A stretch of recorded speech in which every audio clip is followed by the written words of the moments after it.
Shalom. Have you ever wondered, why exactly did Jesus die on the cross at Passover? Or what was really going on when John the Baptist was out there in the Jordan River? Perhaps you're wondering, why are we blowing a ram's horn at the Feast of Trumpets? Or why do we have certain times of year that we have to count? And what exactly does it mean when the Bible says the first month or the fifth month or the seventh month? There's so many questions that we don't know. But if you come and join us for our conference, we're going to be able to discover a lot of these answers. Hope to see you there. Shalom, everyone.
지난 시간에는 신의 산 언약과 아브라함의 언약을 비교하면서 특별히 아브라함의 언약 안에 우리가 공부했던 7가지 약속들을 하나하나 그것이 신의 산 언약 안에서는 어떻게 표현되어 있는가, 그것이 그대로 전해졌는가, 아니면 무슨 차이가 있는가, 이런 부분들을 살펴봤는데 그 사명을 온전히 이루는 것도, 그리고 약속된 그 아브라함의 후손에게 주시기라는 축복을 온전히 누리는 것도 여호와의 주신 계명과 규례를 잘 지킨다는 조건이 그게 더해졌다는 거죠. 신의 산 언약에서. 그래서 우리가 오늘 이 시간에는 그 조건의 의미에 대해서 한번 우리가 깊이 한번 살펴보기로 하겠습니다.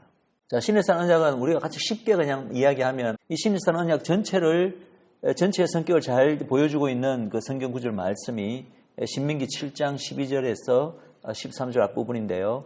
제가 읽겠습니다. 너희가 이 모든 법도를 듣고 지켜 행하면 내 하나님 여호와께서 내 열조에게 맹세하신 언약, 그게 바로 뭐죠?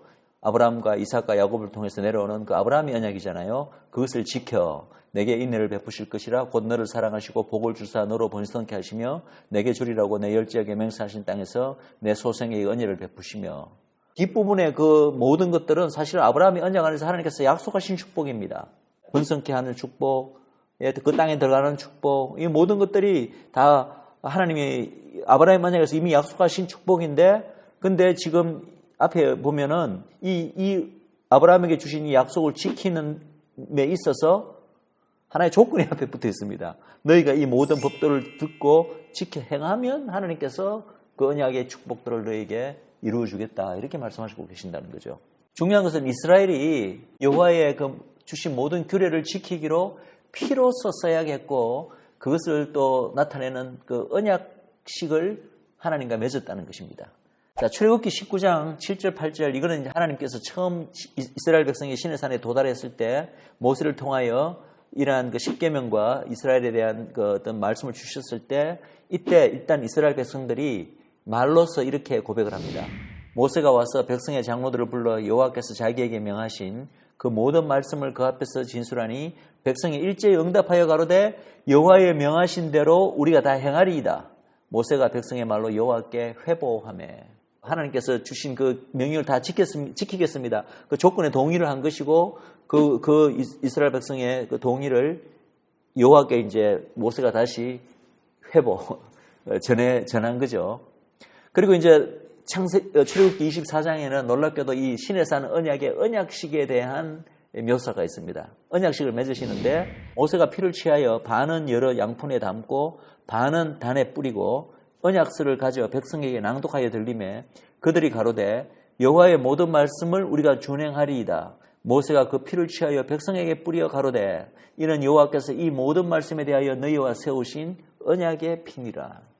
시내산 언약이 정식으로 체결되는 바로 장면인데 여기서 보면은 이것이 피의 언약임을 알 수가 있습니다. 그리고 쌍방 언약임을 알 수가 있습니다. 왜냐하면은 이 이제 동물을 잡았어. 송아지였던 걸로 기억나는데 그 피를 반은요 단에 뿌렸다고 되어 있습니다. 이 단은 곧 하나님 쪽을 상징하는 거예요. 이 쌍방 언약이 있다. 한쪽은 하나님이고 한쪽은 이스라엘인데 단에 뿌렸다는 말은 하나님 쪽에도 피를 뿌리는 거예요. 그리고 또 나머지 반은 이스라엘 백성에게 뿌렸다고 되어 있습니다. 그 말은 하나님과 이스라엘 백성이 다 이 피의 언약에 동참했다는 거죠. 다 동의했다는 거죠. 그죠? 그래서 이 언약은 피 언약이 되고 상박 언약이 됩니다. 분명히 이스라엘 백성들은 여호와의 모든 말씀을 우리가 준행하리이다라고 동의를 했습니다. 예레미야서 34장 18절에는 참 재밌는 구절이 있습니다. 출애굽기에 나타난 이스라엘과 하나님이 언약식을 맺는 광경에서는 언약식을 맺을 때 동물들을 반으로 쪼개서 이스라엘 백성이 그 쪼개진 사이로 지나갔다는 어떤 묘사가 나오지 않습니다.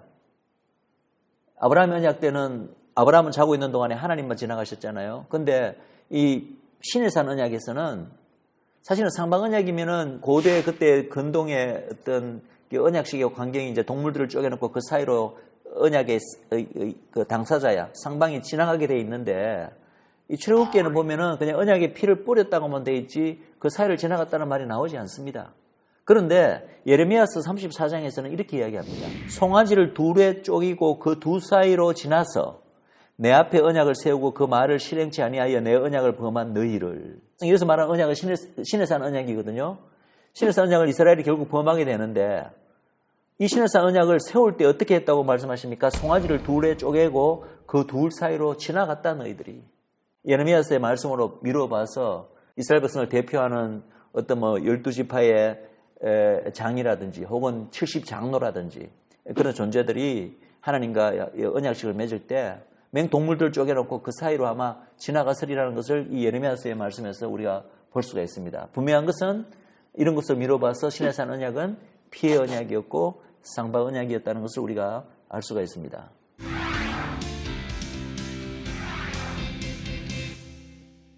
자, 그러면은 우리가 이 시내산 언약에 붙여진 이 조건들을 어떻게 이해할 것인가? 조건을 잘못 이해하면은 아브라함의 언약은 마치 끝나버렸고 시내산 언약이라는 새로운 언약이 주어짐으로 말미암아 뭔가 이게 하나님의 어떤 구속사의 경륜이 달라진 것으로 우리가 잘못 하나님을 이해하고 하나님에 대한 그 언약에 대한 잘못된 이해는 결국 이스라엘 백성에 대한 잘못된 이해로 이어집니다. 시내산 언약에 붙어있는 조건은 아브라함의 언약의 존폐에 붙어있는 조건이 아니라 이스라엘 자손 중에 누가 혹은 어떤 세대가 그 언약의 축복을 누릴 것인가에 대한 거기에 그 조건이 붙어있다는 거죠. 즉 이 말은 무슨 말이냐면은 하나님과의 언약에 있어서 또 시내산 언약에 있어서 그분의 그 주신 계명, 법을 따르고 지킴으로써 하나님께 믿음과 순종으로 반응하는 자들만이 그 시내산 언약에서 하나님께서 약속하신 그 축복의 수혜자가 될 수 있다는 의미죠. 따라서 이 시내산 언약은 아브라함의 언약과 모순되지 않습니다. 시내산 언약에 붙어있는 그 조건이 어떤 세대가 그 실제로 약속된 축복을 누릴 것인가에 붙어있는 조건이다. 제가 그렇게 말씀드렸는데 그 의미를 이렇게 한번 생각해 보시면 될 것 같아요. 만약에 이스라엘 쭉 이렇게 내려가다가 한 세대가 하나님께 불순종하는 세대가 나왔다고 생각해 봅시다. 그러면 그렇게 했을 때 이스라엘이라는 민족에 대한 하나님의 그 아브라함의 언약 자체가 그러면 취소되어 버리는가? 그것이 아니라는 것입니다. 430년 전에 맺어진 하나님의 약속이 율법 때문에 취소되지 않는다. 폐해지지 않는다라고 갈라디아서 3장 17절에서 사도 바울은 분명히 이야기하고 있습니다. 그래서 만약 한 세대가 불순종하면은 아브라함의 언약은 취소되지 않지만 단지 그 불순종하는 그 세대는 약속된 언약의 축복을 누리지 못하게 됩니다. 그럼 그 언약은 어떻게 되는가? 그 언약은 비록 불순종하는 세대가 있더라도 하나님께서는 항상 소수의 남은 자들, 이들을 바로 이제 이스라엘의 남은 자들이라고 성경에 부르고, 이게 바로 이제 성경에서 말하는 그 믿음의 계보, 언약의 계보, 여자에 해당됩니다. 그들을 통해서 순종하는 그 다음 세대로 그 언약이 전해 내려가게 됩니다. 그래서 하나님께서는 결국은 그분의 언약을 지키시는데 그 언약을 지키는 방법은 뭐냐면은 이스라엘의 이러한 언약의 계보, 남은 자들을 주권적인 섭리로 보존시켜 나가심으로써 이 언약을 계속해서 이어나가시고 결국은 성취하신다는 거죠. 이것에 대한 예를 제가 아마 지난 강의에서도 한 예를 드린 적이 있습니다. 바로 가나안 입성에 있어서 1세대가 틀림없이 시내산 언약을 직접 하나님과 맺은 세대이고 이 모든 것들에 동의한 세대인데 그 조건을 자기들이 지키겠습니다 해놓고는 결국은 가나안 입성할 때 그 조건을 지키지 못했잖아요. 그래서 이 불순종하는 세대 1세대는 어떻게 되었습니까? 가나안 땅에 들어가리라는 약속이 틀림없이 그 세대에게 주어졌지만 그 약속을 누리지 못했습니다. 광야에서 다 멸망하고 말았죠. 그렇다면 가나안 땅에 들이겠다는 하나님의 땅의 약속이 취소됐나요? 취소된 건 아니라는 거죠. 그 약속은 영원한 아브라함 때부터 약속하신 영원한 약속이기 때문에 결국은 이스라엘 백성에게 성취가 되는데 누구를 통해서 성취가 됩니까? 바로 1세대의 남은 자, 바로 갈렙과 여호수아가 남은 자에 해당됩니다. 계보를 이룬 남은 자를 통해서 그 다음 세대, 곧 2세대로 이 언약의 약속이 이어지게 되고 그래서 2세대가 마침내 가나안 땅에 들어갈 수 있게 된 거죠. 이것이야말로 이러한 그 원리를 가장 잘 보여주는 좋은 예라고 생각합니다. 이것은 그 이후에도 마찬가지입니다. 이스라엘이 가나안 땅 들어갔어도 얼마나 하나님께 많은 배역을 저지릅니까?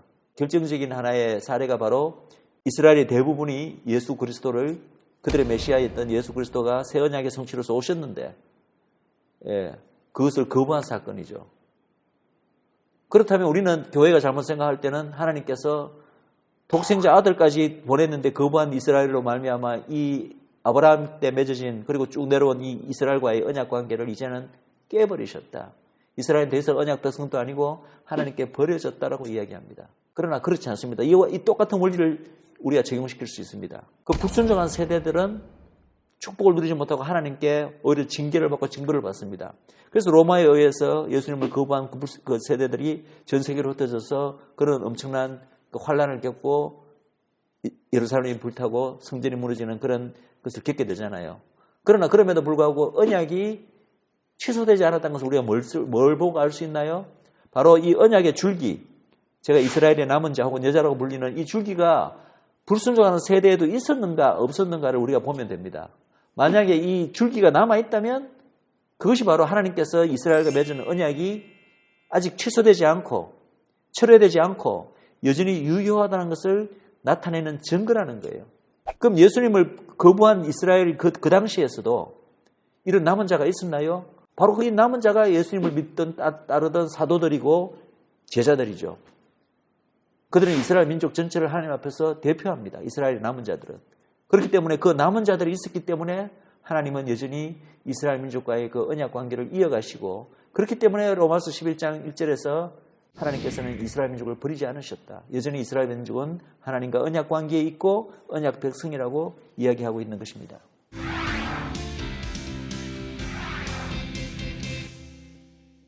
하나님을 드러내는 좋은 어떤 모델, 하나님 나라의 어떤 구약적 모델로 이스라엘을 만드셔서 그렇게 했을 때 이스라엘이 하나님으로부터 축복을 받아 여호와의 빛을 발하게 된다면 천하 만민에게 바로 이스라엘로 말미암아 복이 되게 하기 위해서 이스라엘을 만드셨습니다. 그 복이라 하면 결국은 이스라엘을 통하여 천하 만민이 온 열방이 여호와를 알게 되는 그런 복이죠. 그것이야말로 이스라엘의 민족적 부르심입니다. 그런데 그렇게 되기 위해서는 이스라엘 자신이 먼저 하나님의 축복을 받는 민족이 돼야 되잖아요. 다른 민족에게 축복을 끼치기 위해서는. 그런데 우리가 알듯이 하나님은 거룩하신 하나님이십니다. 그리고 이스라엘은 하나님의 백성으로 부르심을 받았습니다. 그렇다면 이스라엘은 스스로가 먼저 진정 여호와를 경외하고 그분의 법을 따르는 거룩한 백성이 먼저 되어야 합니다. 내가 거룩하니 너희도 거룩하라. 이 말씀은요, 레위기에서 주어진 말씀이고 신약에서도 계속해서 반복되는 하나님의 말씀, 교회를 향한 말씀이기도 합니다. 이 말씀은 구약이든 신약이든 바뀌지 않는 같은 말씀이에요. 여기서 거룩함은 그냥 상징적인 거룩함을 말하는 것이 아닙니다. 실질적인 삶에서의 거룩함을 당연히 포함하는 개념입니다. 신의 산 언약에서 이 하나님께서 붙이신 이 순종의 조건은 택하신 이 이스라엘로 먼저 하나님께 축복받는 그런 나라로 만들기 위한 것입니다. 신의 산 언약에서 붙은 순종의 조건이 이스라엘을 위한 것이라는 것을 신명기 6장 24절에서는 분명히 이렇게 이야기하고 있습니다. 여호와께서 우리에게 이 모든 규례를 지키라 명하셨으니 이는 우리로 우리 하나님의 여호와를 경외하여 항상 복을 누리게 하기 위하심이며, 하나님을 경외하지도 않고 하나님의 법을 다 어기고 하나님의 법을 따르지도 않는데 단지 하나님의 백성이라는 그 이름만 가지고 있다고 해서 하나님께서 무조건 이 백성을 축복하신다. 그것은 하나님 되심, 하나님의 성품과 어긋나는 일입니다. 물론 이 이스라엘을 먼저 하나님의 백성 삼으시고 내 백성이라 부르셨지만 그 백성다운 백성으로, 거룩한 백성으로, 하나님을 경외하는 백성으로 만들어서 하나님의 법에 따라서, 왜냐하면 하나님의 법은 하나님 스스로도 어기지 않으시잖아요. 그 법에 따라서 정말 하나님으로부터 축복받는 민족으로 만드시기 위해서 이 조건을 붙이신 거예요. 또 더더구나 이 신의 산 언약은 아까 조금 전에 말씀드렸지만 이스라엘 스스로의 축복을 위한 것이기도 하지만 이스라엘은 온 열방을 위한 축복이 되기 위해서 하나님께서 부르신 민족이라고 말씀하셨습니다. 그러려면 이스라엘 스스로가 먼저 하나님을 경외하는 백성이 되어야 온 열방에 영향을 미치죠. 여호와의 빛을 발하게 되죠. 이스라엘이 하나님의 백성이라는 이름만 가지고 거룩한 백성다운 삶이나 그 모습을 열방에 보이지 않는다면 여호와 하나님을 알게 되고 여호와 하나님께 나오게 되겠습니까? 즉 단순히 선언적인 의미로 너희들은 거룩한 백성이다가 아니라 실제적으로 거룩한 삶을 사는 하나님의 거룩한 백성으로 만들기 위해서 부여된 조건이 바로 신의 산 언약에 붙은 순종의 조건이라는 것입니다. 이 순종의 조건과 관련해서 민족적으로는 많이 실패했다고 우리가 볼 수가 있습니다. 신의 산 언약이 그래서 범해졌다 이렇게 이야기하는데 이 이스라엘의 실패를 우리가 다시 한번 생각해 볼 필요가 있습니다. 하나님은 이 이스라엘과 신의 산에서 언약을 맺기 이전에 이미 애굽에 있을 때부터 이 이스라엘을 가리켜 내 백성이라고 부르셨다는 것입니다. 그리고 이미 그 이전에 택하셨다라고 되어 있습니다. 출애굽기 6장 3절에 그 이전에 택하셨고 그리고 출애굽기 3장에 벌써 애굽에 있을 때 내 백성이라 부르십니다. 그리고 홍해를 갈라서 이스라엘을 구원해내신 것도요. 이스라엘이 이미 하나님의 법을 잘 지키는 민족이 되었기 때문에 그런 거 아닙니다. 이스라엘을 이미 홍해를 가르시거나 온전한 하나님의 은혜로 홍해를 가르시고 그 이전에 이미 하나님의 백성으로 삼으셨기 때문에 홍해를 갈라서 이스라엘을 구원해내신 것입니다. 이것은 무엇을 우리에게 말해줍니까? 비록 하나님께서 내 계명을 지키라는 어떤 조건을 붙이셨지만 그 이야기를 신명기 7장 6절 8절에서 이스라엘의 택하심에 대해서 이야기할 때 이렇게 이야기를 합니다. 너는 여호와 내 하나님의 성민이라 내 하나님 여호와께서 지상 만민 중에서 너를 자기 기업의 백성으로 택하셨나니 여호와께서 다만 너희를 사랑하심을 인하여 또는 너희 열조 아브라함과 이삭과 야곱입니다. 열조에게 하신 맹세를 지키라 하심을 인하여 아브라함의 언약을 지키기 위해서 자기의 권능으로 너희를 인도하여 내시되 너희를 그 종되었던 집에서 애굽의 왕 바로의 손에서 속량하셨으니 즉 이스라엘을 선민으로 택하신 자체는요. 이스라엘 민족의 신의 산 언약에서의 순종과 혹은 불순종과 관계없다는 얘기예요. 한마디로 말해서. 설사 불순종해서 이스라엘 민족이 약속된 축복을 누리지 못하더라도 하나님의 그 택하심은 바로 아브라함의 언약에 대한 그 하나님의 신실하심으로 인해서 결정하신 거기 때문에 그 택하심은 취소되지 않는다. 로마서 11장 28절에서는 이렇게 이야기합니다. 택하심으로 하면 조상들을 인하여 이스라엘의 조상 누구죠? 아브라함과 이삭과 야곱 즉 그들과 맺은 언약으로 인하여 이런 말씀이죠. 조상들을 인하여 사랑을 입은 자라.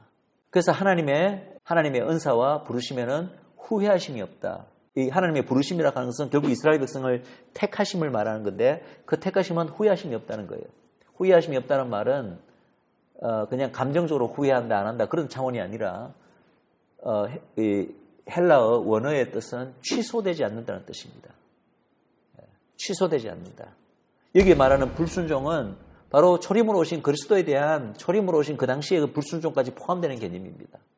그렇더라도 하나님의 이 아브라함의 언약은 영원한 것이기 때문에 이스라엘 백성을 언약 백성으로 택하심은 설사 그들이 정말 엄청난 큰 실패를 겪었음에도 불구하고 그들에게 온 초림으로 오신 예수 그리스도를 거부하는 그 큰 실패를 하나님 앞에서 했음에도 불구하고 하나님은 그 민족을 택하신 것을 취소하지 않는다고 분명히 말씀하십니다.